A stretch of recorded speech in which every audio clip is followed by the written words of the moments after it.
अच्छा बेटा या अच्छा पति। 15 घंटे का थकान भरा सफ़र कर चंचल अपने छोटे भाई समीर की शादी अटेंड कर 10 दिन बाद आज ही घर आई थी।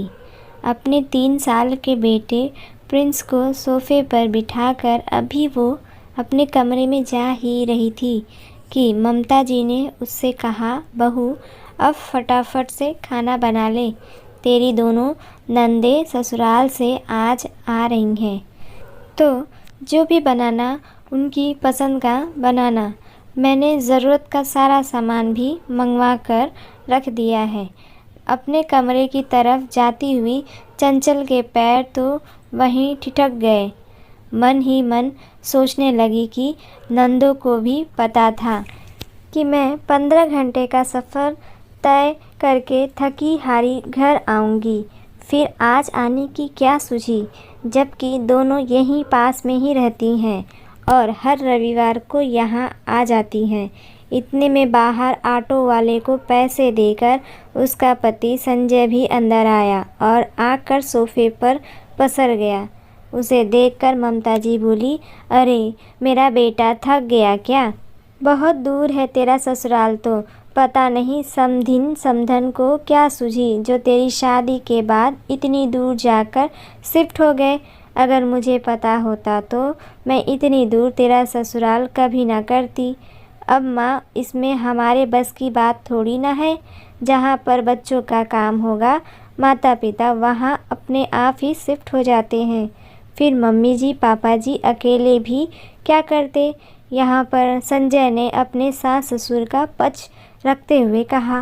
ममता जी मुंह बनाती हुई चंचल की तरफ देखकर बोली, अब खड़ी खड़ी यहाँ क्या कर रही है? जा फटाफट से चाय बना कर ले आ। देख नहीं रही है कि ये कितना थक गया है? ममता जी की बात सुनकर संजय हंसते हुए बोला, अरे माँ, मैं अकेले थोड़ी ना थका हूँ, वो भी तो थकी है, वो भी मेरे साथ ही तो आई है। तो इतनी दूर से ट्रेन में बैठी बैठी तो आई है। कौन सा ट्रेन में कोई काम कर रही थी जो थक गई? ममता जी चिढ़ाते हुए बोली। चंचल ने अपने लगेज की तरफ देखा तो संजय ने कहा, तुम जाओ और चाय बना लो, तब तक मैं ये सारे बैग उठाकर कमरे में रख देता हूँ। उसकी बात सुनकर चंचल तो रसोई में चली गई। पीछे से संजय उठकर बैग उठाकर कमरे में रखने लगा तो ममता जी बोली, अरे थोड़ा आराम कर ले, अभी अभी थका हुआ तो आया है, बैग उठाकर वो नहीं रख सकती क्या? जो उसका काम तू कर रहा है। माँ, उसमें उसका काम और मेरा काम क्या है? इसमें मेरा भी तो सामान है। अगर मैं रख दूँगा तो काम जल्दी ही फ्री होगा। फिर सोच रहा हूँ कि बाहर से ही कुछ मंगा लेता हूँ। बहुत ज़ोर से भूख लग रही है। अब चंचल भी थक गई होगी तो क्या खाना बनाएगी? खाना क्यों मंगा रहा है? अभी तेरी दोनों बहनें मधु और मेघा भी तो आ रही हैं यहाँ पर, उन्हें क्या बाहर का खाना खिलाएगा? ममता जी की बात सुनते ही संजय जहाँ था वहीं रुक गया। क्या मेघा दी और मधु दी आ रही हैं? आज अचानक कैसे आ रही हैं? अब तुझे देखे हुए काफ़ी दिन हो गए थे तो इसीलिए आ रही है। वो तो उनके बच्चों की परीक्षाएं चल रही है, छुट्टियां नहीं मिली, नहीं तो बच्चों को भी लेकर ही आती। बहुत दिन तो कहाँ हो गया माँ, अभी 5 दिन पहले यहाँ से गया था, तब तो दोनों ही मुझसे मिल कर गई थी। संजय ने धीरे से कहा, ये तो उनका प्यार है तेरे लिए जो वो तुझसे मिलने आना चाहती है, तो इसलिए बाहर से खाना मत मंगा। चुपचाप बहू को बोल दे कि उनकी पसंद की चीज़ बना दे। मेरी बेटियां कोई बाहर का आया हुआ खाना नहीं खाएगी। पर माँ, चंचल भी तो थक चुकी है। 15 घंटे का सफ़र कुछ कम नहीं होता है, ऊपर से 3 साल का बेटा है। ट्रेन में कितना परेशान कर दिया उसने। एक बच्चे में ही थक गए तुम लोग। मैं भी तो तुम तीनों को लेकर आती जाती थी तुम्हारी ननिहाल। माँ, वो 15 घंटे का रास्ता नहीं था, लेकिन 1 घंटे तो ट्रेन में सफ़र करती ही थी ना। तब तो मेरी मदद के लिए कोई नहीं आता था, वो भी 3-3 बच्चों के साथ। माँ, आपने क्या किया वो आप जानो, आपकी सास ने आपके साथ क्या क्या किया आप जानती हो, लेकिन आपके साथ जो हुआ उसे बहू पर थोपना तो गलत है ना। भला उसका बदला बहू से क्यों? तेरे पापा ने तो कभी पलट कर जवाब नहीं दिया तेरी दादी को, जो तू अपनी पत्नी के लिए मेरे सामने हो जाता है। माँ, पापा और मुझ में फ़र्क है, आप हर चीज़ में कंपेयर क्यों करते रहते हो? मेघा दी और मधु दी आ रही है तो उन्हें भूखा तो वापस नहीं भेजूँगा, लेकिन हाँ, खाना मैं बाहर से ही मंगा रहा हूँ। चंचल भी थक चुकी है, उसे भी आराम चाहिए। अभी तो काम पर लगा दोगे, फिर बीमार पड़ गई तो 2-3 दिन तक घर का काम खुद करोगे, उससे बेहतर है खाना बाहर से ही मंगा लें। कहकर संजय ने खाना बाहर से ही ऑर्डर कर दिया। ये देखकर ममता जी तिल मिलाकर रह गई। खैर, थोड़ी देर बाद अभी तीनों बैठकर चाय पी ही रहे थे कि मेघा और मधु भी आ गई। उन्हें देखकर अम्मा जी बहुत खुश हुई। अभी वो लोग बैठकर हाल चाल पूछ ही रही थी कि इतने में डिलीवरी बॉय खाना देने आ गया। संजय जाकर खाना लिया और पेमेंट करके आ गया। ये देखकर मधु और मेघा ने ममता जी की तरफ इशारा करके पूछा कि क्या बात है, खाना बाहर से क्यों मंगाया गया है? भैया, आजकल की बहुओं को जोर आता है नंदों के लिए खाना बनाने में, इसीलिए बाहर से खाना आया है। ममता जी भी धीरे से बोली, पर ये बात चंचल को सुनाई दे गई, पर वो कुछ ना बोली, बस उठकर रसोई में आ गई, क्योंकि वो ज़रा सा बोलेगी तो ममता जी 10 बातें सुनाएंगी। और इस बार तो 2 नंदे भी साथ बैठी हुई थी। संजय और चंचल ने मिलकर खाना निकाला और सब लोग साथ ही खाना खाने बैठ गए। इतने में मेघा बोली, कुछ भी कहो चंचल, तुम बड़ी भाग्यवान हो जो तुम्हें ऐसा ससुराल मिला है, पूरे परिवार के साथ बैठकर खा रही हो, वरना हम तो रोटियां बेल बेल कर ही परेशान हो जाते हैं। तुम्हें तो इसके लिए बहुत दान धर्म करने चाहिए और भगवान का शुक्रिया अदा करना चाहिए जो तुम्हें हमारा भाई मिला, जो कम से कम यह तो समझता है कि बीबी थकी हुई है तो बाहर से खाना मंगा लो, वरना हमारे पति तो खाना बनवा ही लेते थे हमसे। मधु भी साथ की साथ बोली, पर चंचल मुस्कुराकर रह गई।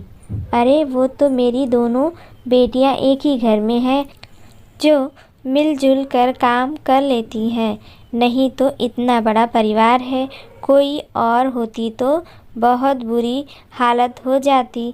पर माँ, कुछ भी कहो, ये तो इन दोनों की किस्मत इतनी अच्छी है कि इनकी सासू माँ बराबर इनके साथ रसोई में लगी रहती हैं खाना बनाने के लिए, और क्या शानदार खाना बनाती हैं। और इनकी दोनों नंदे भी कोई काम हो भाग भाग कर काम संभालती हैं।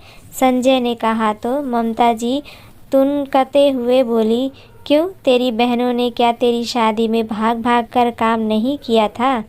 तो अम्मा, मैं कहाँ इनकी बुराई कर रहा हूँ, मैं तो बता रहा हूँ कि उनके परिवार वाले भी काफ़ी मिलजुल कर काम करते हैं। थोड़ी देर खाना खा लेने के बाद सब लोग बैठे तो मेघा ने कहा, अरे चंचल, तुम्हें तो बहुत सारी विदाई मिली होगी, आखिर तुम तो इकलौती बहन हो, ज़रा हमें भी विदाई दिखाओ तो सही। तभी मधु भी बोली, हाँ हाँ, हम तो आज इसीलिए आए हैं कि हम भी तो देखें आखिर हमारी भाभी को अपने मायके से क्या क्या मिला है। जब दोनों ने कहा तो चंचल उन्हें अपने साथ ही कमरे में ले गई। पूरा परिवार वही बेडरूम में ही बैठ गया। तब चंचल ने विदाई वाले बैग खोल कर दिखाए। सचमुच बहुत सुंदर सुंदर साड़ियाँ थी। अरे वाह, ये तो कितनी शानदार साड़ी है, इस पर तो एम्ब्रॉयडरी वर्क किया हुआ है, लगता है हाथों से किया है ना। मेघा ने पूछा तो चंचल बोली, हाँ दीदी, ये माँ ने स्पेशली कहकर मेरे लिए बनवाई थी। बहुत महंगी पड़ी पर अरे तो हाथ की कारीगरी तो वैसे भी महंगी ही पड़ती है। मुझे तो ये साड़ी बहुत ही पसंद आई। बीच में ही मधु भी बोल पड़ी। उसकी बात सुनकर चंचल मुस्कुरा दी, लेकिन तभी ममता जी बोली, अरे मधु, तुझे ये साड़ी चाहिए तो तू रख ले। भाभी होने के नाते चंचल तुझे तो दे ही सकती है। ममता जी की बात सुनते ही चंचल के चेहरे से मुस्कुराहट ही गायब हो गई। लेकिन संजय बीच में ही बोल पड़ा, दीदी, आप लोगों को ऐसी साड़ियाँ चाहिए तो मैं बनवा दूँगा। इस बार रक्षाबंधन पर मेरी तरफ से ऐसी ही साड़ियाँ आप दोनों के लिए। अरे क्यों बेवजह खर्चा कर रहा है? जब साड़ी है तो यही दे दे। पर माँ, ये साड़ी तो चंचल की मम्मी ने उसे दिलवाई है, इसे हम कैसे ले सकते हैं? मधु ने कहा। हाँ माँ, दीदी सही तो कह रही है। संजय ने मधु का समर्थन किया। क्यों नहीं ले सकते? भाभी की चीज़ पर तो ननंद का भी हक होता है। तेरी दादी तो सीधा हुक्म करती थी देने के लिए, और तेरे पापा तो मेरी चीज़ दिलवा भी देते थे अपनी बहनों को। और तू पता नहीं कौन सी दुनिया से आया है जो देने से ही इनकार कर देता है। पर एक अच्छे बेटे की तरह तेरे पापा ने न कभी इनकार नहीं किया अपनी माँ को और अपने बहन को। माँ, आपके सामने अच्छा बेटा बनने के चक्कर में मैं अपनी पत्नी के साथ गलत नहीं कर सकता। अभी तो तुम अपने सामने अपनी मनमानी कर लोगी, लेकिन आने वाले वक्त में उनका मायका बंद करवा दोगी। कड़वा बोल रहा हूँ, लेकिन सच बोल रहा हूँ। आज तुम अपनी कौन सी ननद को घर पर बुला लेती हो? सच सच बताओ। संजय की बात का ममता जी बुरा मानते हुए बोली, सही बात है, बीवी के सामने बहनों को कौन पूछता है? आज तू मेरे सामने ही यह कह रहा है तो कल तो पूछेगा भी नहीं अपनी बहन को। माँ, तुम छोटी सी बात को कहाँ से कहाँ ले जा रही हो? ये छोटी छोटी बातें ही तो होती हैं जो मायका बिगाड़ने का काम करती है। वैसे संजय ने गलत नहीं कहा है। हमें हमारी दोनों बुआ जी से मिले हुए भी काफ़ी टाइम हो चुका है। सिर्फ इसी कारण कि उन्होंने तुम्हारे साथ ऐसा किया और तुमने उनका मायके का रास्ता बंद कर दिया। अपनी बेटियों को संजय के पक्ष में बोलता देखकर ममता जी तो मुंह फुलाकर कमरे से निकल गई। लेकिन कम से कम मधु और मेघा को तो यह बात समझ में आ गई कि अगर भविष्य में अपना मायका सही सलामत रखना है तो कुछ चीज़ों पर नियंत्रण ज़रूरी है। तो दोस्तों, आपको ये कहानी कैसी लगी कमेंट बॉक्स में कमेंट करके ज़रूर बताइएगा। वीडियो पसंद आए तो एक लाइक ज़रूर करें।